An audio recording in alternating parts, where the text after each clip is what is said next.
This is my mom. We should love on our mom. She's earned it. I don't think I appreciated my mom enough when I was younger, but I came to appreciate her more later in life. Even before I had my own children, I appreciated her more. Yeah. Um, Yeah. yeah, especially when, I don't know, especially when we're young, I don't think we realize just how much our mothers do for us. We We just, don't. yeah, we just don't get it. No, we don't get it. Right. Yeah. Here are some things that I love about my mom that I'm thankful for my mom. Yeah, read that because I don't have my glasses on. Oh, They're okay. in the house. So I kind of was hoping my mom would be on here, but Yeah. she chose not to be. Hmm. Um, you taught me to stay calm in the storm, and there were many storms. I didn't implement it until later, but I saw your calm. You believe in me and my dreams. You saved up money you earned so I could have braces. You drove 3 hours one way, then 3 hours back to pick me up at college for a weekend home visit. You did the best you could with what you had.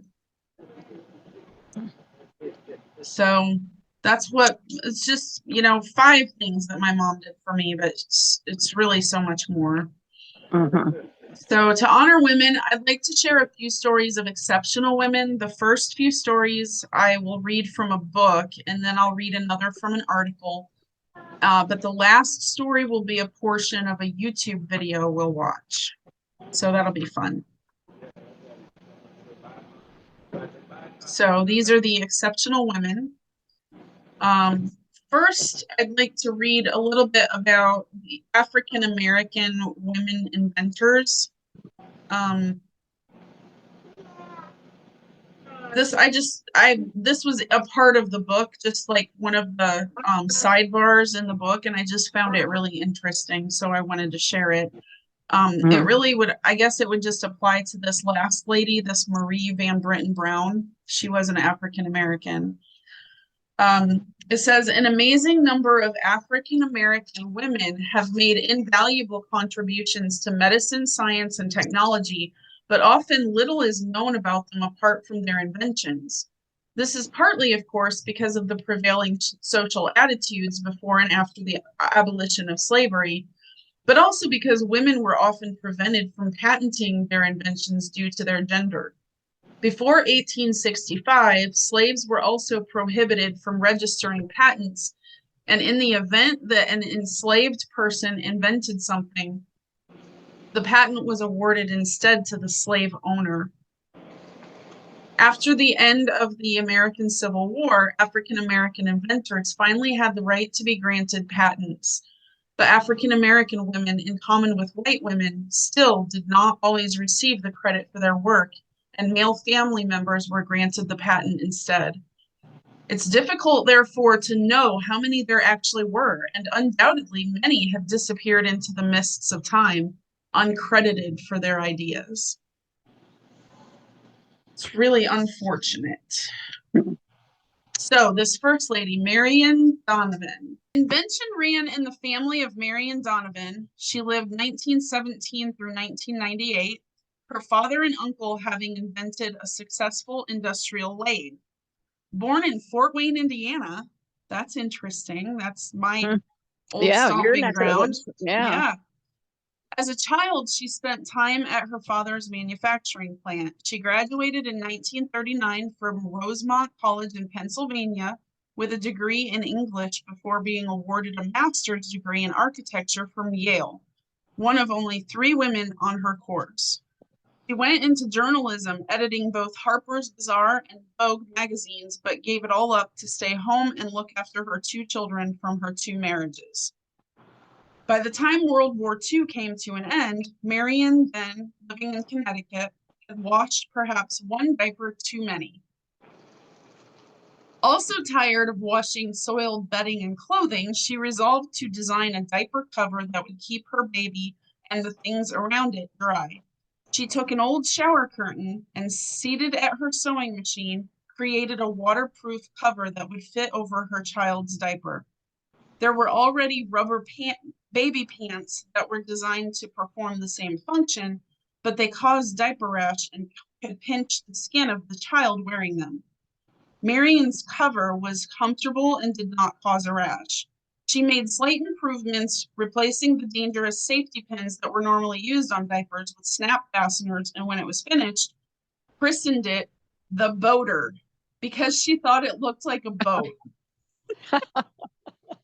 Wow. In 1949, Marion presented her invention to manufacturers, but as no one had the foresight to take the Boater on, she had to launch it herself, first putting it on sale at the department store Saks Fifth Avenue. It was an immediate success. Within a couple years, she sold her company and her patents to the Kiko Corporation for $1 million. She next worked on a diaper that would be fully disposable and not just a cover. To do this, she had to find or make a type of paper that was strong enough but also absorbent. It had to be made so that the liquid was not in contact with the baby's skin. When she had finished it, she took it to diaper manufacturers, and once again, no one was interested in helping her get it to market. 10 years later, in 1961, a man named Victor Mills created a disposable diaper called Pampers that was inspired by Marion Donovan's work. Doesn't that just figure? Oh man, she was really she was the one. Yeah, that she was the inventor. But he got the credit. He pretty much made How the money. wrong is that? Yep. Pampers became a national brand during the ensuing decades, but Marion Donovan did not rest there. She continued to experiment with and invent things that had nothing to do with diapers, eventually owning 20 patents for creations such as a facial tissues box, a storage container box, a towel dispenser, a closet organizer, and a hosiery clamp. She died at age 81 in a hospital in Manhattan, New York City. Go, Marion. Wow. Wow. Yeah, what an exceptional woman. Really? Boy. An exceptional mother. Yeah, for sure. Wow. So Lizzie, I don't know how to say that. Lizzie Maggie, maybe? Magie? How do you spell it? How do you spell it? Magie. Magie, probably. Magie? Yeah. Okay. All right. Created in 1932 by domestic heater salesman Charles Darrow, Monopoly is played all over the world. But when it was invented, there were a number of similar board games, including one called Finance, or The Fascinating Game of Finance. The precursor to all these variants on the same idea of moving around a board, purchasing property and utilities, was a game called The Landlord's Game, designed by American Elizabeth Magie, 1866 to 1948. The game was first patented by her in 1904, although it was certainly being played as early as 1902. Magie was a follower of the popular American political economist Henry George, whose philosophy was known as Georgism. It was based on a belief that people should own the value they themselves produce, but that the economic value of land should be owned equally by each member of society. Magie created the Landlord's Game to educate players about the principles of Georgism, or as she put it, a practical demonstration of the present system of land grabbing with all its usual outcomes and consequences. In 1906, Magie and some fellow Georgists formed a company, the Economic Game Company, to publish her game, but without much success. 3 years later, she invited Parker Brothers, eventual publishers of Monopoly, to publish the game and another she had devised. But although they did publish the other game, they rejected the Landlord's Game, insisting that it was too complicated for a board game. Wow. Here we go again. Oh. Magie held the patent until 1935, when she sold it for $500 to Parker Brothers, who had recently begun selling Monopoly. Charles Darrow claimed to have invented Monopoly, although it was obvious that it had been plagiarized from the Landlord's Game. Look at this. Wow. Look at this. Well, you don't have your glasses on. You probably can't see it. No, I can't. I wish you could see it. Oh. So in the But it looks center, like, it's yeah, got public looks like treasury Monopoly, and miscellaneous. So those are probably the draw cards. right? Around the edges, it has things like Gee Whiz Railroad, and it has Rusher Railroad, and it's got for sale $50, and Wow. it has a parking fee for the railroads of Yeah. $5, and then it Oh my has God. for sale $50 on the properties and rental fees. It's the Wow. exact same thing. It is. Yeah. That is awful. Wow. That is so unfair. Yeah. So they Wow. printed a few copies of Maggie's game to secure the copyright, and those examples are now among the rarest and most collectible of all 20th century board games. Wow. Boy. Exceptional women is correct. Yes. So this last one blew me away. I did not know this would have been, like, I didn't know that something like this was happening so early. So, Marie Van Brittan Brown, New Yorker Marie Van Brittan Brown was an African-American nurse who worked irregular hours, as did her husband, Albert, an electronics technician. Often she would be home alone and did not feel safe. She and Albert devised a clever home security system that was a forerunner of the CCTV home security technology in use today. The invention was inspired by the length of time police took to arrive after being called out by worried residents. She had the idea in 1966, and the patent was granted in 1969 for a video and audio security system for a house under control of the occupant thereof. Occupant can see who is at the door. In 1966, with a patent in 1969. It was a system for a motorized camera to display images on a monitor in the bedroom. There was a set of 4 peepholes, and the camera could be remotely controlled to slide back and forth to each peephole to record what was happening outside. The images captured at the door were shown on the monitor using a radio-controlled wireless system.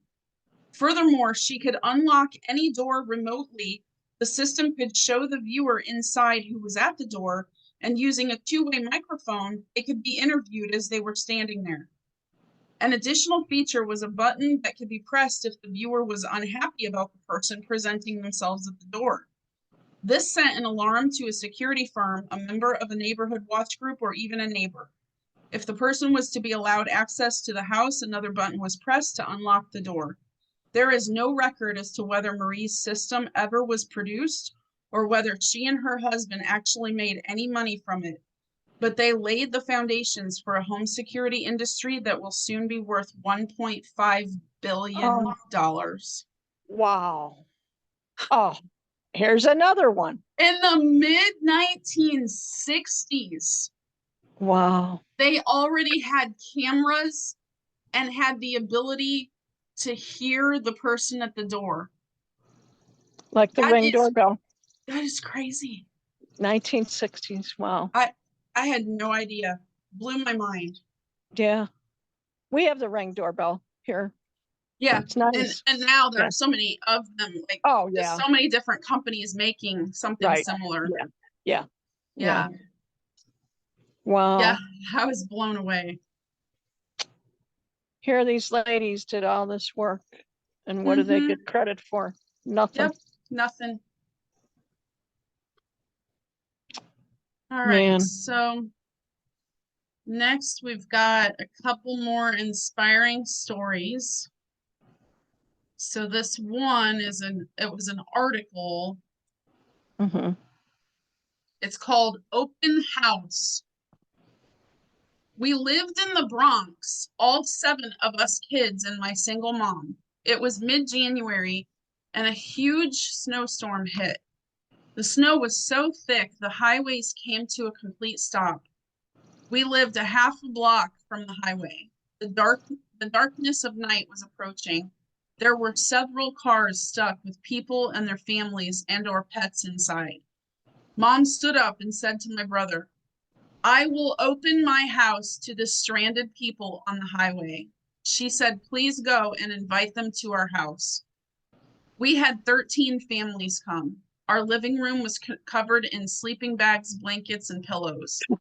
In the morning, we had 3 pots of coffee, 1 huge pot of hot chocolate, bacon, eggs, and warm French bread. Everyone showed such gratitude. Mom's act of kindness and humanity was so profound to me. She showed us all the selflessness of helping others. This was submitted by Diana Ellen Castaic from California. Wow. Or Diana Allen, maybe she lives in Castaic, California. I think that's the city. Yeah. Yeah. Amazing. Wow.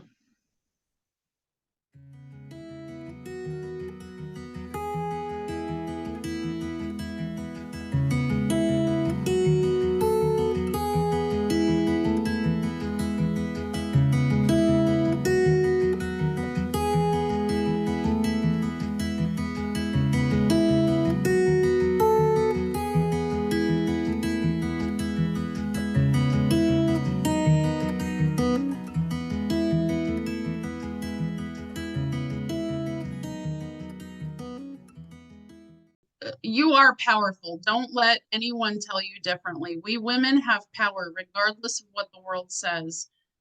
And this in this video you'll see he's saying sometimes you just have to show up.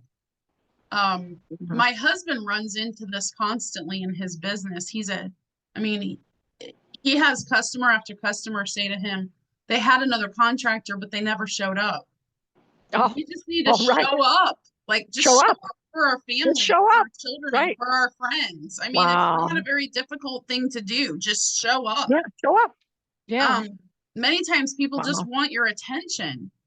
I mean, maybe your superpower is listening. Maybe it's cooking, food, accounting, writing, preaching, could be influence, could be maybe just running a household. Whatever gifts God has bestowed upon you, that's what makes you powerful. Never forget it.